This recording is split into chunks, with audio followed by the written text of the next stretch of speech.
In the UK, the trouble that's come from having that liberation and having that freedom and having wanting to go to work and have the career, you can have that, but you have to sacrifice something for it. And my personal opinion, unfiltered, is don't have kids. If you cannot give that period of your life as biologically the mother, the woman, the nurturer, if you can't give that period wholly to that child, you're going to damage the child. The child will then be constantly looking for that kind of love. And sometimes they look for it in all the wrong places. And that's where relationships go wrong, especially females, because females are emotional creatures and, you know, they give love, but they want a lot of loving as well. And if they have to feel like it just creates weaknesses. I'm not a relationship coach or anything, but I can just say from my what I've experienced in England, particularly with the working mums, is the struggles. Because in England, you have the same situation. Women finish work, they come home, and round two begins. You know, the cooking begins, the cleaning begins, the bathing and nurturing and putting the kids to bed and feeding and the homework, all of that begins. Why does that burden fall on the woman? Why can that burden not be shared between the two of you?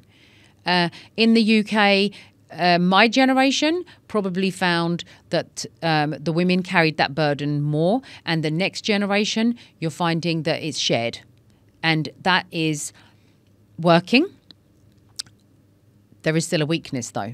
So even though you are both coming home from work and you are both sharing, it means the job gets done quicker, and it means that you're both able to give some of yourself to the child that you chose to bring into the world for your own, let's call it selfish reasons, because you wanted to have children and carry on with the traditions and what we've been taught growing up. But you have to remember that that responsibility comes first.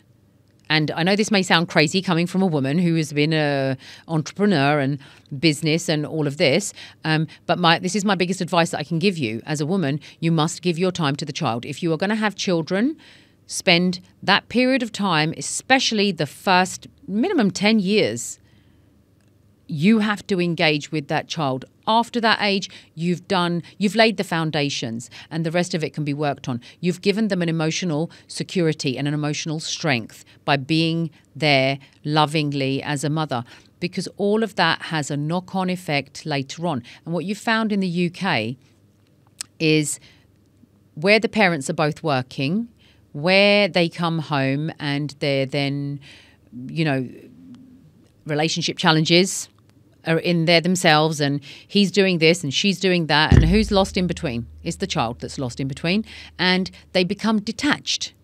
So those old-fashioned values of the child loving their parents and looking after their parents is disintegrating, and they grow up thinking that they're just going to get to a certain point and off they go and they're gone, and your children are no longer there. And I think that was a huge fear that I had with my children. I did not want to lose my kids to society, so I put my boys into an Islamic school.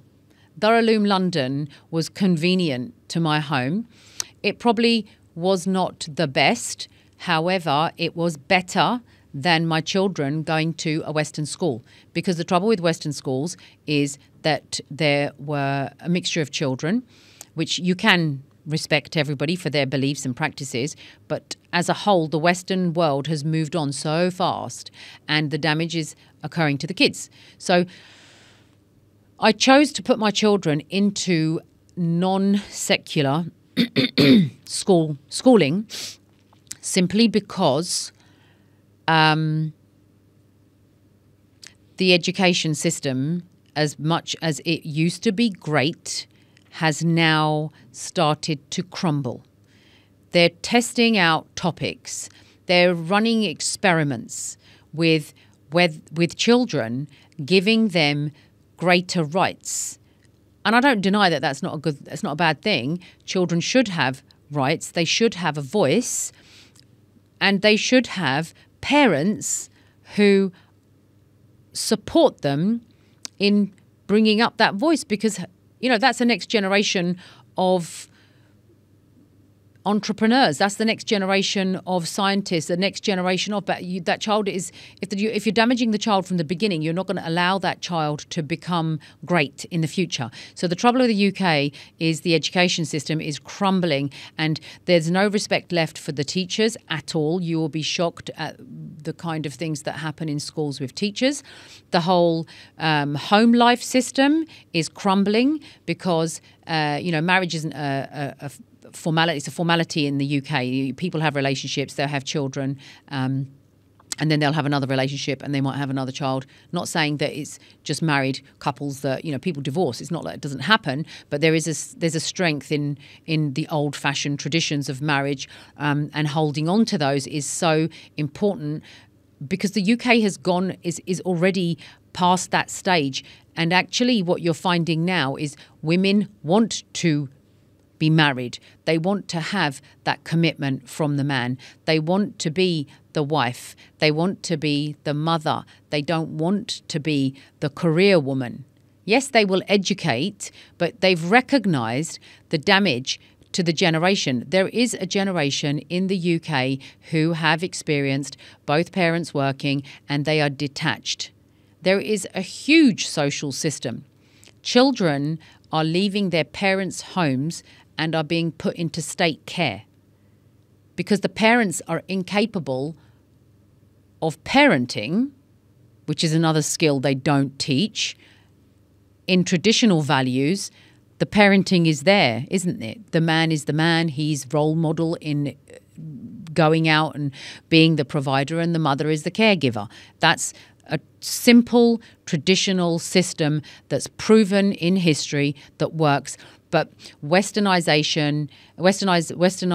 modern world advancing, they call it that. What they don't realize is they've regressed. They've gone backwards because the children are actually very unstable because of that attachment issue. The children are confused because religion lacks in the UK. They're trying to push away religion, thinking that it's, a child has the right to choose what they want to be.